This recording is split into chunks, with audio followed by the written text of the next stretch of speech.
መከላከያ ወደ ጋዛ ከሚለው ርዕሳችን እንጀምራለን። ታይምስ ኦፍ እስራኤል የሚባል የእስራኤል ሚዲያ ነው። አንድ መረጃ ሰሞኑን ዘግቦ ከዛ በኋላ ሌሎች ዓለም አቀፍ የሆኑ ሚዲያዎችም አስተጋብተውታል። ይሄ ሚዲያ ከአውሮፓም ካሉ የዲፕሎማት ምንጮቼ አንድ መረጃ ደረሰኝ ይላል። ይኸውም መረጃ ማርኮ ሩቢዮ የአሜሪካው የውጭ ጉዳይ ሚኒስቴር ለኢትዮጵያው ጠቅላይ ሚኒስትር ዶክተር አብይ አህመድ ደውለው ነበረ ይላል። የደወሉበትም ዋነኛው ምክንያት ኢትዮጵያ ጋዛ ውስጥ ሰላም ለማስከበር ሰራዊት እንድታዋጣ ለመጠየቅ ነው ይላል ታይምስ ኦፍ እስራኤል። እና ኢትዮጵያ ተጠይቃለች፣ ግን በኢትዮጵያ በኩል ምን አይነት ምላሽ እንደተሰጠ አላወቅንም። ነገር ግን ማርኮ ሩቢዮ በቀጥታ ጠቅላይ ሚኒስትር አብይ አህመድ ጋር ደውለው ጋዛ ውስጥ ለሚቋቋመው የሰላም አስከባሪ ኃይል ኢትዮጵያ ሰራዊት እንድታዋጣ ከዚህ ቀደም ሰላም በማስከበር ሂደት ውስጥ የነበራትን የኢትዮጵያን የነበራትን ሚና አስታከው ወይም እሱን ገልጸው አሁንም በጋዛ ደግሞ ሰላም በማስከበር ሂደት ውስጥ ሰራዊታችሁ ቢሳተፍ ብለው ለማግባባት ሞክረዋል ነው መረጃው የሚለው። ዋቢ ያደረገውም በዲፕሎማሲው ረገድ ያሉ ምንጮቼ ናቸው፣ አውሮፓ ምናምን ያሉ የዲፕሎማቶች ነግረውኛል ነው የሚለው መረጃው። ይሄ ነው መረጃው። በኢትዮጵያ በኩል ምን አይነት ምላሽ ተሰጠ የሚለው ነገር እስካሁን አልታወቀም። በእርግጥ በአሜሪካን በኩል ይህንን አይነት ጥያቄ ለጠቅላይ ሚኒስትር አብይ አህመድ አቅርቤያለሁም አልተባለም። ነገር ግን ጉዳዩ መነጋገሪያ ሆኗል። ብዙ ሰዎች በራሳቸው መንገድ ከራሳቸው የፖለቲካ ፍላጎት ጋር እያያያዙ ትርጉም ሰጥተውታል። እኛም ይህንን ጉዳይ በተወሰነ ደረጃ እናየዋለን። አሜሪካ በጋዛ ውስጥ የሰላም አስከባሪ ኃይል እንዲቋቋም ትፈልጋለች እና ዓለም ላይ ካሉ ወደ 70 የሚሆኑ ሀገራቶችን ሎቢ እያደረገች ነው፣ ለማግባባት እየሞከረች ነው። ማን ፈቃደኛ ሆነ ማን ፈቃደኛ አልሆነም የሚለው አልታወቀም። እነዚህ 70 ሀገራቶች በሙሉ ሰራዊት እንዲያዋጡ አይደለም የሚፈለገው።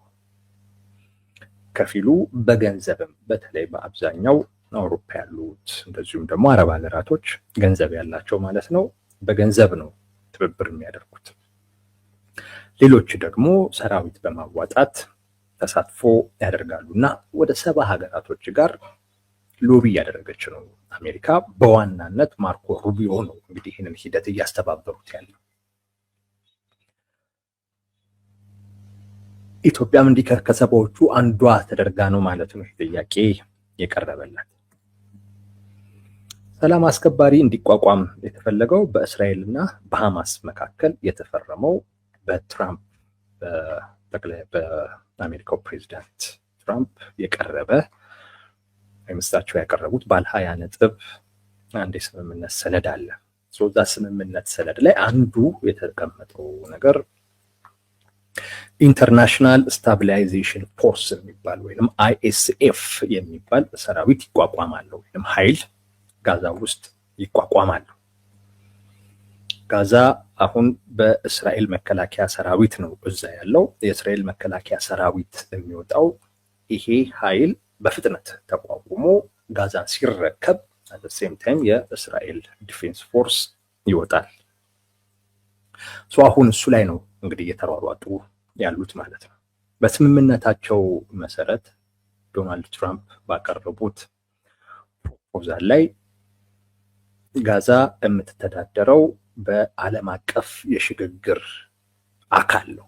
አንድ ዓለም አቀፍ ኢንተርናሽናል ትራንዚሽናል ቦዲ የሚባል እሱ ነው በዋናነት የጋዛን ጉዳይ በሚመለከት በኃላፊነት ነው የሚወስደው።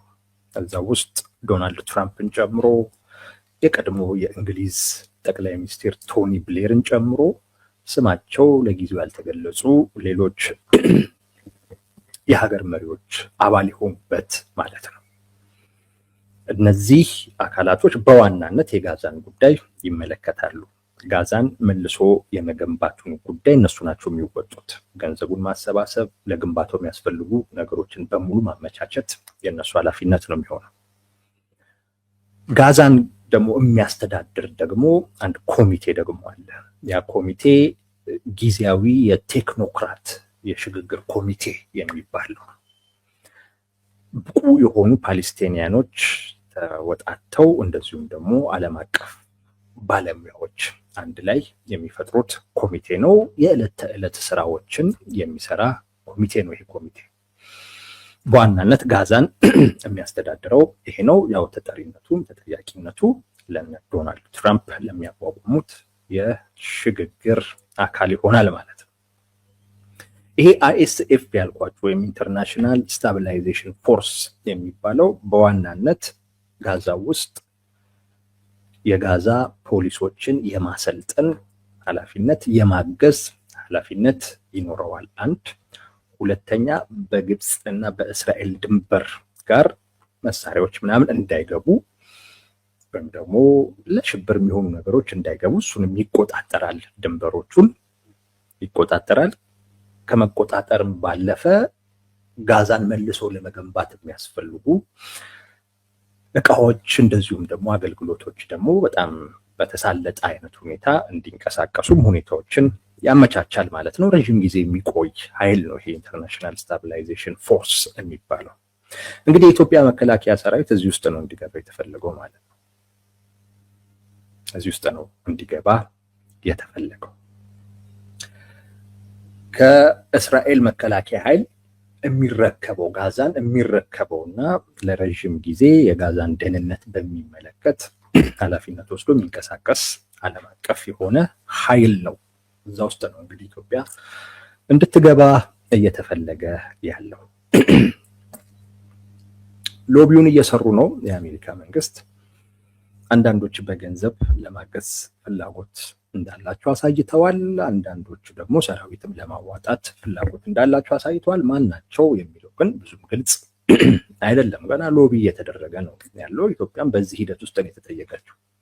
መቼ ነው የተጠየቀችው የሚለው ግልጽ አይደለም። ሰሞኑን እኛ ጋር መነጋገሪያ ሆነ እንጂ ይሄ ጉዳይ ቆየት ያለም ጭምር ሊሆን ይችላል። የሚታወቅ ነገር የለም። መረጃው ይህንን ነው እንግዲህ የሚመለከተው። በኢትዮጵያ በኩል ምን አይነት ምላሽ ሊሰጥ ይችላል የምናውቀው ነገር የለም። የራሳችንን አስተያየት ወደ መስጠት እንሂድ። በእኛ በኩል በሁለት አይነት መልኩ ብናቀርቡ ጥሩ ይመስለኛል። በሁለት አይነት መልኩ፣ አንደኛ ከስሜት አንጻር ካየነው ጥሩ ስሜት አይፈጥርም። ከዚህ ልጀምር። ጥሩ ስሜት አይፈጥርም ማለት የሆነ ዶናልድ ትራምፕ ጋዛ ላይ ያላቸው ፍላጎት አሉታዊ ነው፣ የሚታወቅ ነው። አዎንታዊ አይደለም፣ ሰብአዊ አይደለም። ጋዛ ላይ ያላቸው ፍላጎት ሰብአዊ አይደለም። የጋዛን ነዋሪ እንዳለ ሌላ ቦታ ላይ አስፍረው ጋዛን ልገንባት ሲሉ የነበሩ ሰው ናቸው ዶናልድ ትራምፕ። ዶናልድ ትራምፕ እዛ ጋር ይዞት የሚመጡት ነገር በሙሉ ለህዝብ የሚጠቅም ይሆናል ተብሎ አይገመትም። ዶናልድ ትራምፕ የእስራኤልን ፍላጎት ነው በጋዛ ውስጥ ማስፈጸም የሚፈልጉት። የእስራኤል ፍላጎት ደግሞ ለፍልስጤማውያን የሚታወቅ ነው። አጠቃላይ ከዛ ተጠራርጎ ቢጠፉላት ደስተኛ ነች እስራኤል።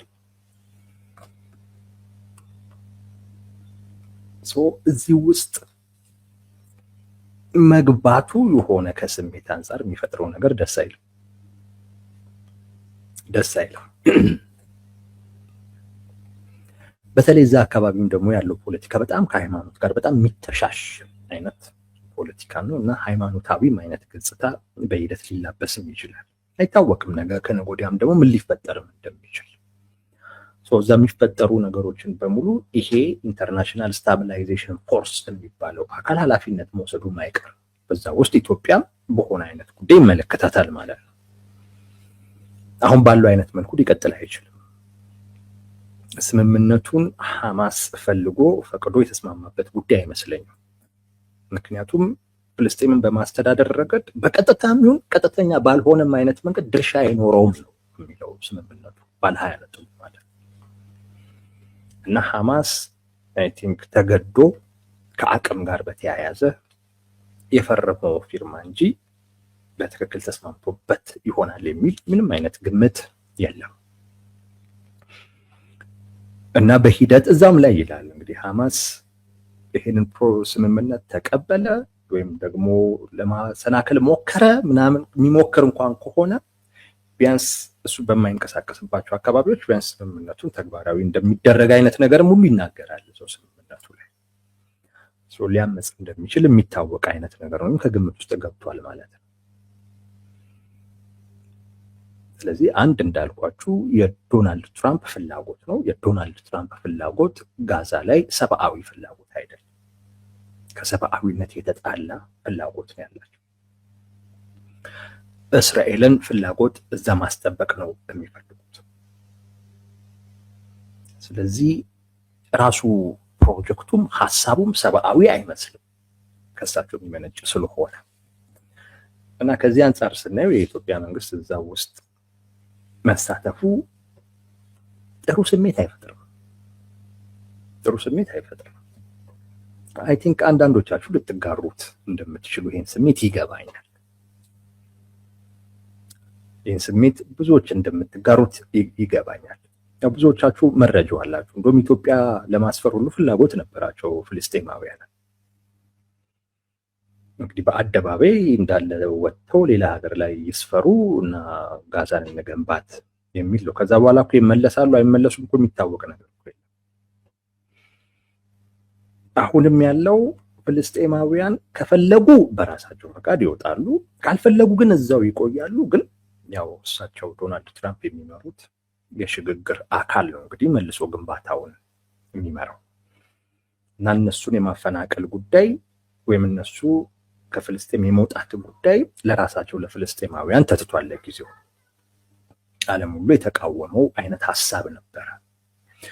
ግን ቢተውትም ያላቸው ፍላጎት ከሰብአዊነት እየተፋታ ስለመሆኑ ግን ቢያንስ ያ ንግግር ያ ፍላጎታቸው ወይም ያ ውሳኔያቸው ወይም ያ ሀሳባቸው አሳቆባቸዋል እና ከስሜት አንጻር ትንሽ የሚረብሽ አይነት ስሜት ይኖረዋል። እንዳልኳችሁም ደግሞ በቀጣይ ግጭት ምናምን መፈጠሩ የማይቀር ጉዳይ ነው። ሰላሙን መረጋጋቱን ለማስጠበቅ ሲባል ኢትዮጵያ ያለችበት ኃይል እርምጃ መውሰዱ የማይቀር ነው። ያ ደግሞ ከሃይማኖት ጋር የመያያዝ እድል ያለው ነው።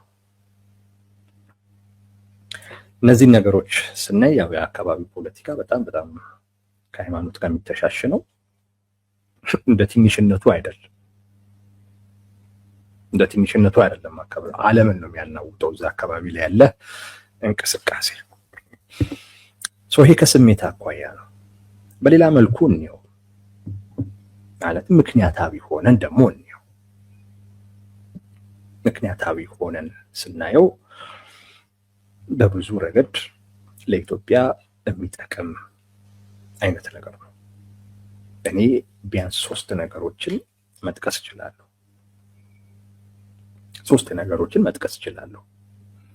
ከምክንያት አንጻር ካየነው ኢትዮጵያ ይህንን አይነት ሀሳብ ተቀብላ ብትሄድ እና እዛ ውስጥ ተሳትፎ ብታደርግ ልትጠቀም የምትችልባቸው ነገሮች አሉ።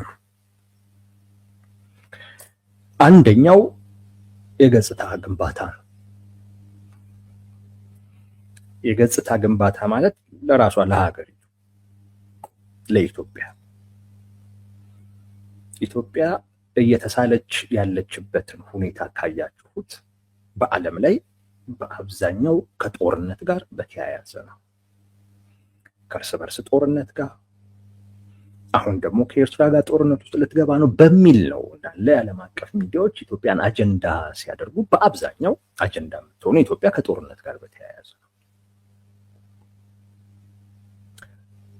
በተቃዋሚውም በኩል በእኛው ሀገር ተቃዋሚዎችም በኩል የሚነዛው ነገር ያ ነው። በቃ ሀገሪቱ ውስጥ የሚገርም አይነት እልቂት ውስጥ እንደገባን አይነት ነገር ተደርጎ ነው እየተሳለ ያለው። ይሄ አሁን ኢትዮጵያ የተጠየቀችው ነገር ግን ይህንን ገጽታ የማሻሻል አቅም አለው ወይም የመቀየር አቅም አለው። እንዴት ካልን አንድ በእርስ በርስ ጦርነት ውስጥ እንደዚሁም ደግሞ ከጎረቤት ሀገር ጋር ጦርነት ውስጥ ልትገባ ትችላለች ተብላ ብትታሰብ ሀገር ከዚህ ጦርነት ተርፏት ሰላም አስከባሪ ላኪ የምትባልበት ምንም ምክንያት የለም። ምንም ምክንያት የለም። ኢቨን የአሜሪካው የሴኪሪቲ ስትራቴጂ የደህንነት ስትራቴጂ ከዚህ ቀደም የተነጋገርንበት ካያችሁ ምስራቅ አፍሪካ ላይ አንዱ ትኩረቱ የተጀመረውን ጦርነት ከሱዳን ጋር ሱዳን ውስጥ ያለውን እንደዚሁም ደግሞ ሊጀመር ይችላል ተብሎ የሚታሰበውን በኢትዮጵያና በኤርትራ በኢትዮጵያና በሶማሊያ መካከል ይላል። እሱን ማስቆም ነው አንዱ የደህንነት ስትራቴጂያቸው የአሜሪካ። ያ ማለት ኢትዮጵያ ከጎረቤቶቿ ጋር ራሱ አይነት እንደዚህ አይነት ነገር አላት የሚል ምልከታ ነው ያለው። ሌሎቹንም ዓለም አቀፍ ሚዲያዎችንም በሙሉ ብታዩ በአብዛኛው ስለ ኢትዮጵያ የሚያወሩት ከጦርነት ጋር በተያያዘ ነው።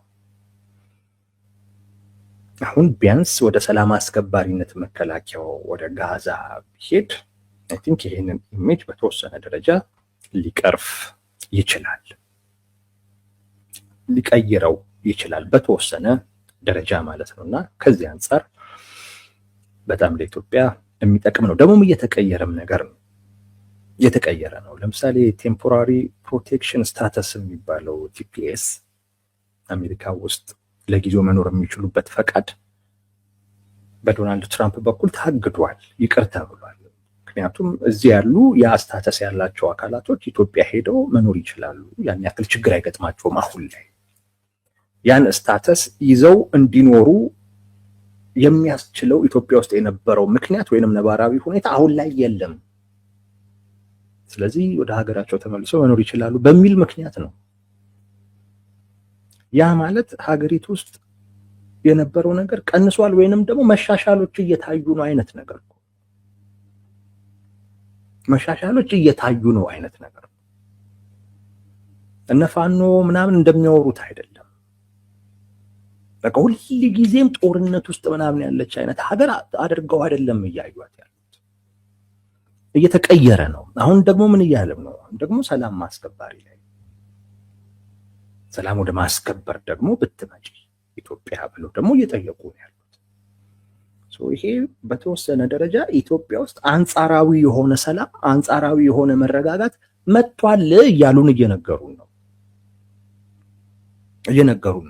ኦኬ እሺ፣ ለኛ አይደለም ግን በቃ ለሌላው ዓለም ይሄንን እየነገሩ እሺም ሌላው ዓለም ከኛ ይልቅ እና አሜሪካንን ያምናል እና የሆነ አንጻራዊ ለውጥ መሻሻል ኢትዮጵያ ውስጥ አለ እያሉ ነው ያሉት። የአሜሪካው ፕሬዝዳንት ዶናልድ ትራምፕ በሚያደርጓቸው እንቅስቃሴዎች እያስተላለፉት ያለው መልእክት ይሄንን ነው። ኢትዮጵያ ውስጥ ሰላም እየመጣ ነው፣ መረጋጋት እየመጣ ነው፣ ነገሮች እየተሻሻሉ ነው። ከጸጥታ ከደህንነት ጋር በተያያዘ ኦፍኮርስ ወደ ጦርነት ሊያመሩ የሚችሉ ውጥረቶች አሉ፣ ግን እነሱን እናስቆማለን። ግን ኢትዮጵያ ውስጥ ያለው ነገር ግን መሻሻል መለወጥ እያሳየ ነው የሚል መልእክት ነው አሜሪካ እያስተላለፈች ያለችው። በዚህም እንደዚሁ ኢትዮጵያ ወደ ሰላም አስከባሪነት ብትመጣ ሲሉ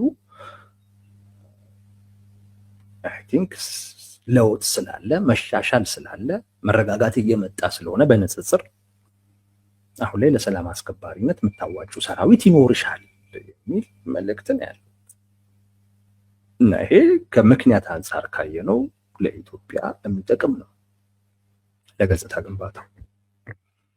አንዱ ያ ነው። ሁለተኛው የመከላከያን ስምም የሚያድስ ነው። የመከላከያን ስምም የሚያድስ ነው። አንዳንዶች በጣም ደስተኛ አልሆኑ በዚህ ይሄ ጄኖሳይድ የፈጸመ ሰራዊት እንዴት ለዚህ ይጠየቃል አይነት ነገር ነው እና እንዴት አድርገን መጥፎ ትርጉም እንስጠው የሚል ስራ ውስጥ ገብተው በቃ ነገሩን ጠምዝዘው ሌላ አይነት ትርጉም ለመስጠት መጥፎ ሊባል የሚችል አይነት ትርጉም ለመስጠት ሲሞክሩ ግን ብዙም ለዛ ሳይመቻቸው ሲቀር አስተውያለሁ። የኢትዮጵያ መከላከያ ሰራዊት በጦር ወንጀል የአሜሪካ መንግስት ራሱ የወነጀለው ተቋም ነው። ብዙ ዓለም አቀፍ ተቋማቶች፣ ሚዲያዎች በተለያየ አይነት ወንጀል ከሰውታል። ጾታዊ ጥቃትን ለጦርነት እንደመጠቀም ሁሉ በሚል ሁሉ ተከሷል። ጄኖሳይድም ራሱ ፈጽሟል ብለው በግልጽ ባይናገሩም ግን ያ አይነት ነገር ሳይኖር አይቀርም የሚል ግን ግምት ግን አላቸው፣ ወይም ያንን አይነት ግምት ወስደዋል። ግን በአጠቃላይ ከጦር ወንጀል ጋር በተያያዘ የሚጠየቅ ነው ወይንም የሚወነጀል ተቋም ነው። አሁን ከጦር ወንጀለኝነት ወደ ሰላም አስከባሪነት ነው እንግዲህ እንዲሸጋገር እየተፈለገ ያለው። ምናልባት የትራምፕ ጋዛ ውስጥ ያላቸው ፍላጎት አሉታዊ ስለሆነ የኢትዮጵያን መከላከያ የፈለጉት ለዛ ነው እና ተብሎ እንደዛ አይነት ትርጉም እንስተው ካልተባለ በስተቀር ለዛ ደግሞ እንዳይመች ወደ 70 አገራቶችን ነው ሎቢ እያደረጉ ያሉት። እንዱ የተወሰኑ ኢትዮጵያን ምናምን ብቻ ጠይቀው እንኳን ቢሆን ለዛ እኩይ ዓላማቸው ነው። ድርጊቱን አይተው ኤክስፒሪየንሱን አይተው ለኔ ፍላጎትማ የሚመቸው ይሄ ኃይል ነው ብለው ነው ልንል እንችል ነበረ። ግን ወደ 70 ሀገራትን ነው አውሮፓ ውስጥ ያሉ ሰብአዊነትን በሚመለከት ከኛ በላይ ላሳር የሚሉ ሀገራቶችን ጨምሮ ሎቢ እያደረጉ ያሉት። ስለዚህ ለዛ ብዙ አይመችም።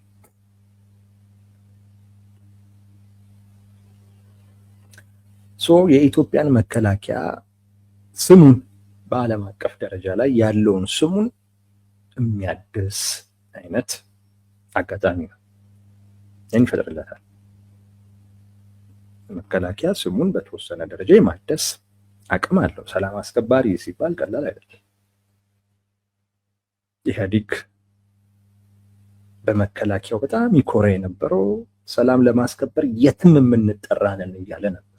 መከላከያችን እንዲህ ነው የሚለው ለሰላም ማስከበር ተልእኮ ይጠራ ስለነበር እንጂ ሀገር ውስጥ የኛ የሚባል አይነት ተቋም ሆኖ ስለተገኘ አልነበረም። እንደዛ አልነበረም። በኢህአዴግ ጊዜ የነበረው መከላከያ ይጠላ ነበር።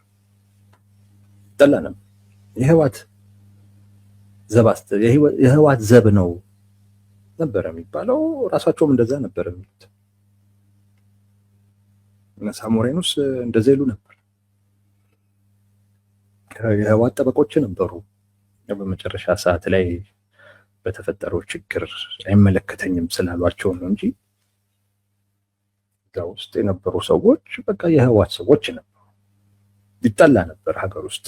ነገር ግን ይኮራ ግን የነበረው ዓለም ሁሉ ሰላም ለማስከበር ሲባል የሚፈልገኝ ተቋም ነኝ የሚል ነገር ነበረው። ደግሞ በተጨባጭም ደግሞ ይጠራም ነበር ሰላም ለማስከበር። የመከላከያውን ስም የማደስ አቅም አለው፣ ስሙን የመገንባት አቅም አለው ለሰላም ማስከበር ስትጠራ። ይሄ ወደድንም ጠላንም ሐማስ ቁጭ ብሎ የፈረመው ነው። ተሸንፎም ቢሆን ከብዶትም ቢሆን ግን ለጊዜው የተቀበለው ስምምነት ነው። አንዳንድ አረብ ሀገራትም የዶናልድ ትራምፕን ፕሮፖዛል በገንዘብም በሚችሉት ሁሉ ለመደገፍም ቃል እየገቡ ነው ያሉት። ኢትዮጵያ ይህንን በሚመለከት ጥቅሟን ታሳቢ አድርጋ እዚህ ውስጥ ብትሳተፍ ሌላ ትርጉም ሊሰጥባት አይገባም። ቅድም እንዳልኳችሁ ከስሜት አኳያ ትንሽ ሊረብሽ ይችላል፣ ግን ከምክንያት አኳያ ግን ስናየው ራሷ ማስፈርሞት የለም እንዴ ትላላችሁ። አረብ ሀገራቶች ራሳቸው የሚደግፉት ፕሮጀክት አይደለም እንዴ ትላላችሁ?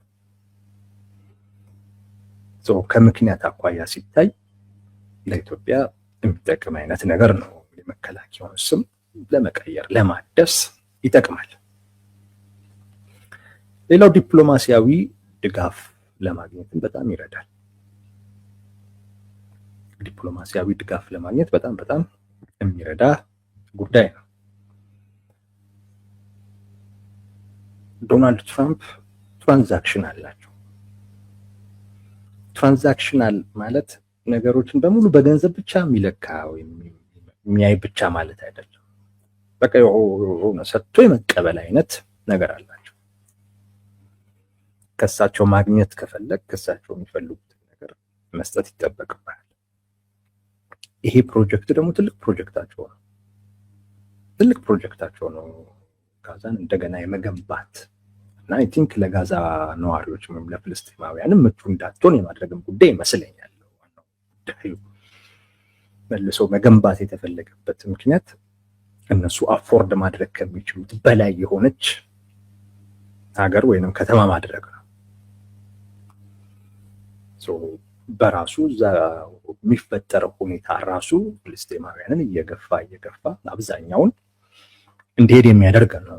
ትልቅ ፕሮጀክት ነው። በእስራኤልም በኩል የሚደገፍ አይነት የዶናልድ ትራምፕ ፕሮጀክት ነው።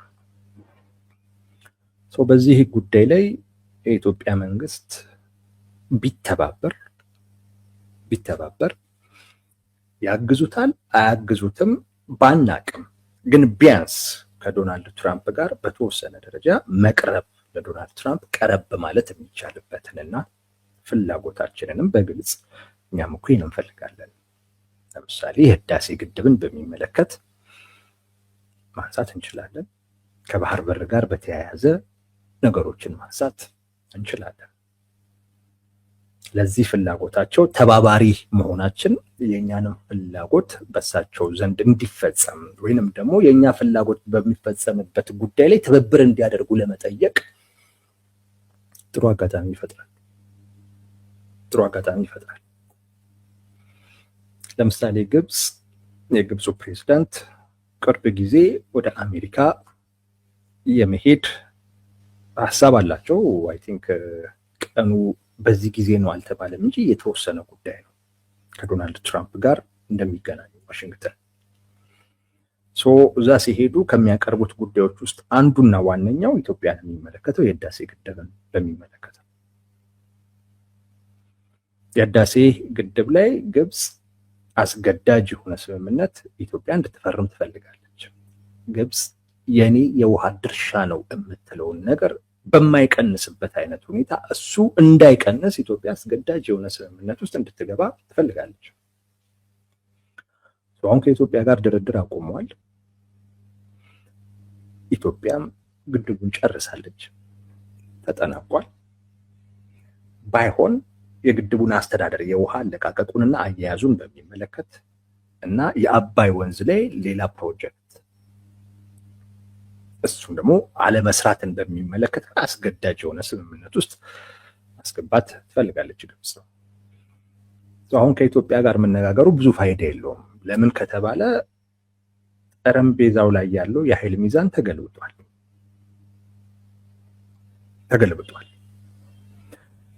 ግብፅና ኢትዮጵያ ጠረጴዛው ላይ ሲነጋገሩ ኢትዮጵያ እጇን አጣምራ ነው፣ ብዙ አታወራ። ምክንያቱም ግድቡን ጨርሳለች፣ አልቋል። ሰሚ ነች ኢትዮጵያ። የሚያስማማትን ጉዳይ ካለ ያንን አደርጋለሁ፣ የሚያስማማት ጉዳይ ከሌለ ኖ እሱ አይሆንም ነው በምትለው። እንደ ትላንቱ ኢትዮጵያ የእናንተን ጥቅም አይጎዳም እመኑን ምናምን እየተባለ መማል ለማስረዳት ብዙ መሞከር አያስፈልግም። ኦልሬዲ ግድቡ አልቋል። ግብፅ ይህን ተረድታለች። ስለዚህ ጠረጴዛው ላይ ዝም ብላ ኢትዮጵያ እጇን አጣምራ በምትሰማበት ጠረጴዛ ላይ ለፍላፊ መሆን አልፈለገችም። ያ በጣም ውርደት ነው ለነሱ። በነገራችን ላይ በጣም ትምክህት ምናምን ያላቸው ህዝቦች ናቸው እና በጣም ውርደት ነው ለነሱ። ኢትዮጵያ ወይ እጇን ጉንጯ ላይ አድርጋ ይብላ በምትሰማበት አይነት ጠረጴዛ ላይ ግብፅ ለዚያውም እኮ የምታወራው እየተጎዳው ነው እየተበደልኩ ነው እያለች እኮ ሮሮ ነው። እና የኢትዮጵያ ምላሽ እመንኝን አትጎጂ አጭር እና ጠረጴዛው ለግብፅ አይመችም፣ ፍጹም አይመችም፣ ለትምክህታቸው አይመችም። ስለዚህ አሁን ማድረግ እየፈለጉ ያሉት በኢትዮጵያ ላይ ተጽዕኖ ሊፈጥሩ የሚችሉ ሀገራቶች ጋር እነሱን በመጠቀም በኢትዮጵያ ላይ ተጽዕኖ መፍጠር። ምክንያቱም አሁን በጠረጴዛ ዙሪያ ከኢትዮጵያ ጋር ማውራት በቃ ጠረጴዛው አንዱን አሸናፊ ያደርጋል። ኢትዮጵያ ግድቡን ይዛ ነው አሁን የምታወራው። ያለቀ ግድብ ገና የተጀመረ በማለቅ ሂደት ላይ ያለ ምናምን ሲሆን ያለቀ ግድብ ይዛ ነው የምታወራው። እና አሁን አስተዳደሩን በሚመለከት የውሃ መጠኑን በሚመለከት አስገዳጅ የሆነ ስምምነት ኢትዮጵያ እንድትፈርምላት ዶናልድ ትራምፕን የመጠቀም ፍላጎት አላት። እና ከዶናልድ ትራምፕ ጋር አልሲሲ ሲገናኙ በጣም ትልቅ ትኩረት ሰጥተው የሚያወሩት አንዱ ጉዳይ ይሄ ነው የሚሆነው።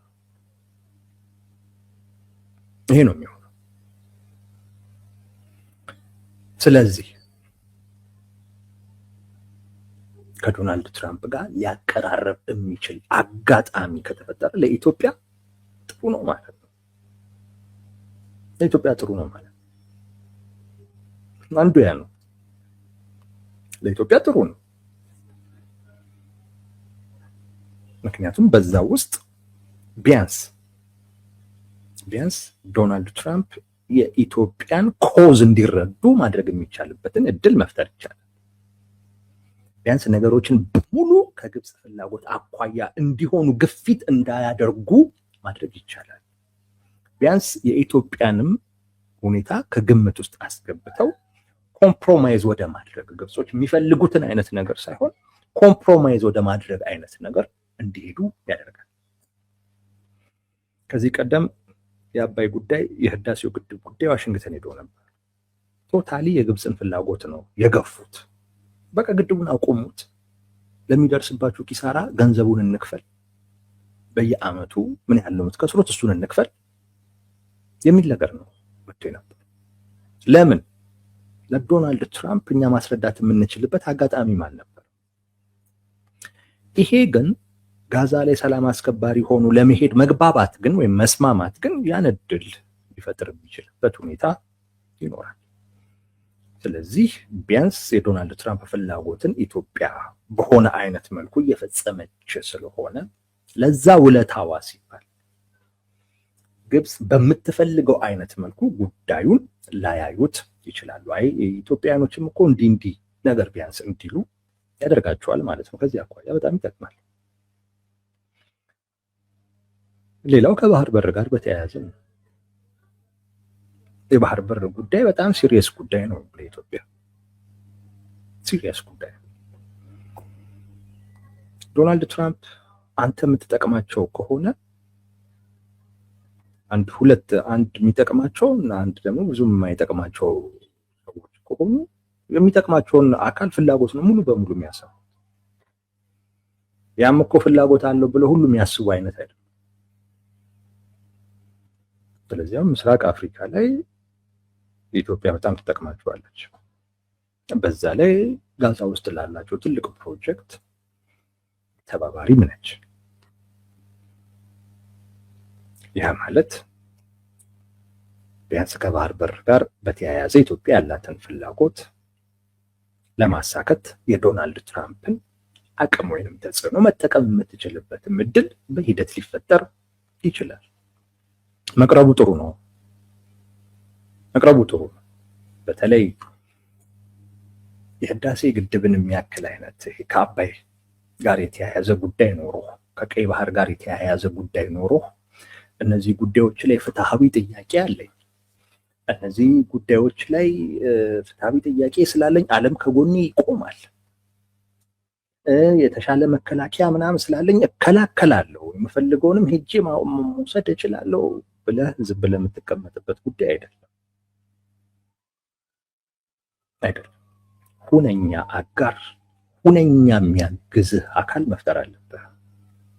ትልቁ ትኩረታችን ሁለቱ ወንዞች ወይም ሁለቱ ውሃዎች ናቸው ካልክ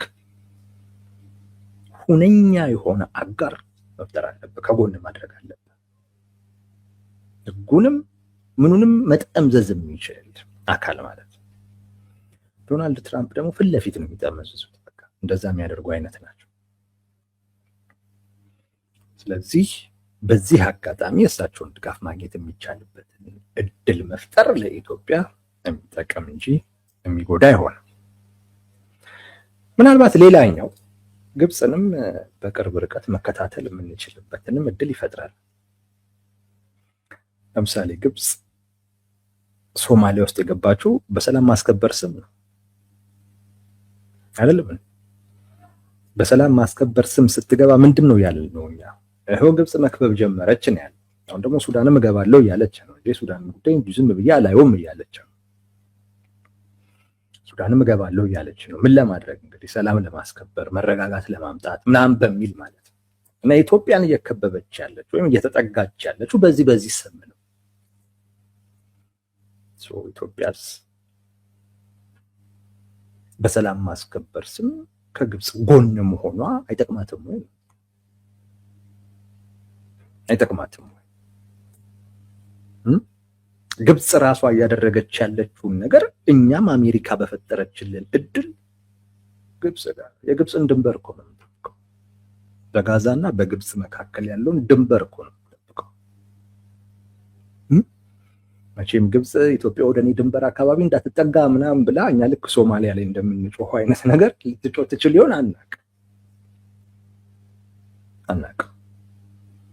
ግን ይህ ለኢትዮጵያ ትልቅ ኦፖርቹኒቲ ነው።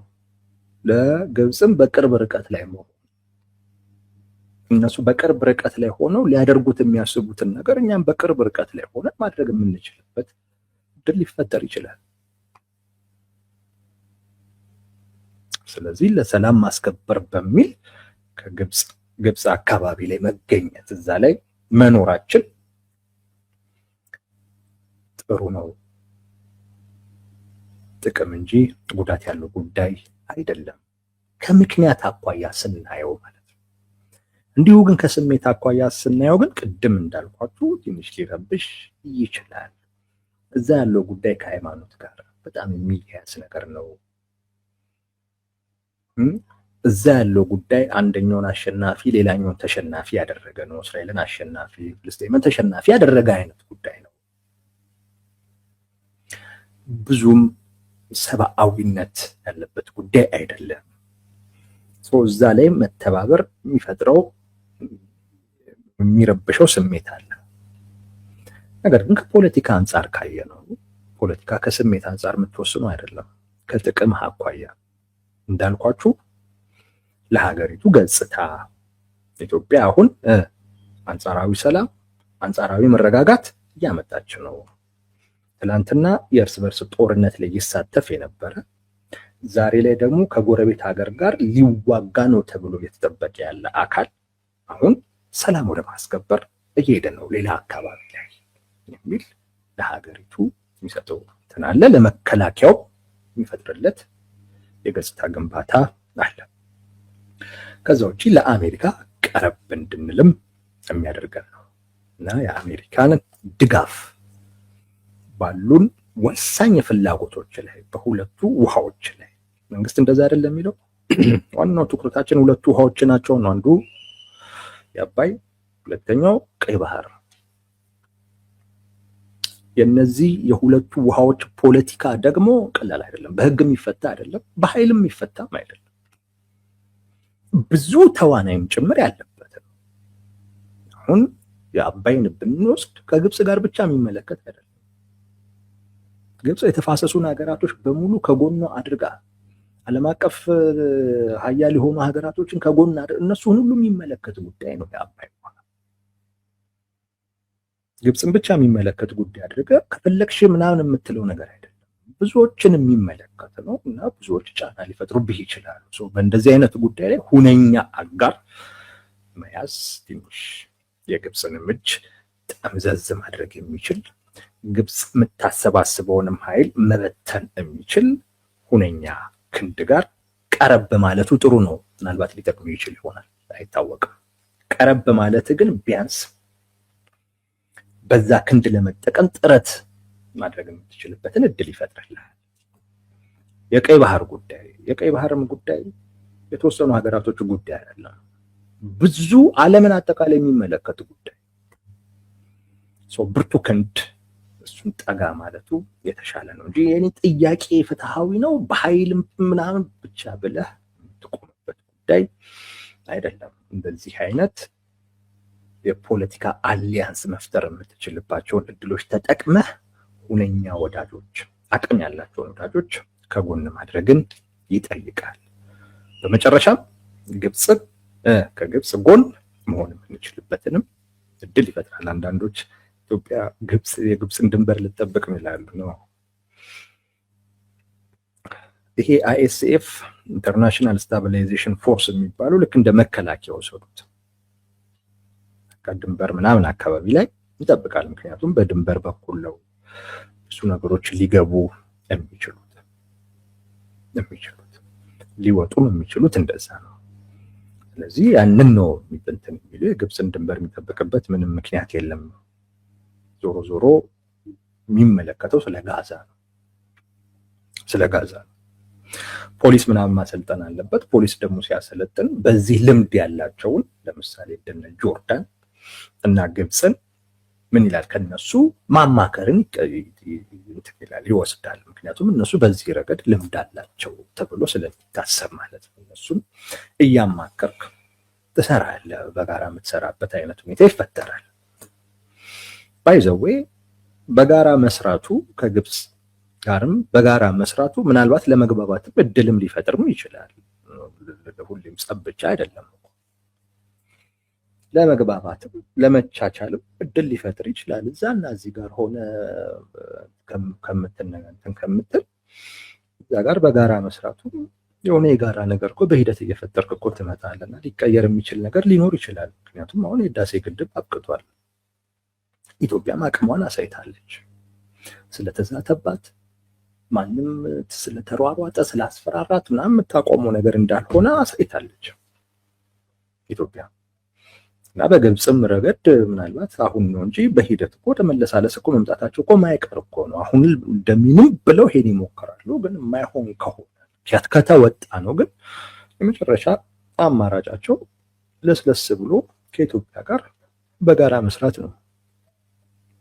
ያዋጣንም ኢትዮጵያውያንን አስቀይመን አያዋጣንም ወደሚል ነገር መምጣታቸው አይቀርም። እዛም አካባቢ ጋር በጋራ መስራቱ ለመተባበር እድል ይሰጥም ይሆናል፣ አናውቅም። በዛም አይነት መልኩ ሊታይ ይገባል ወዳጆች።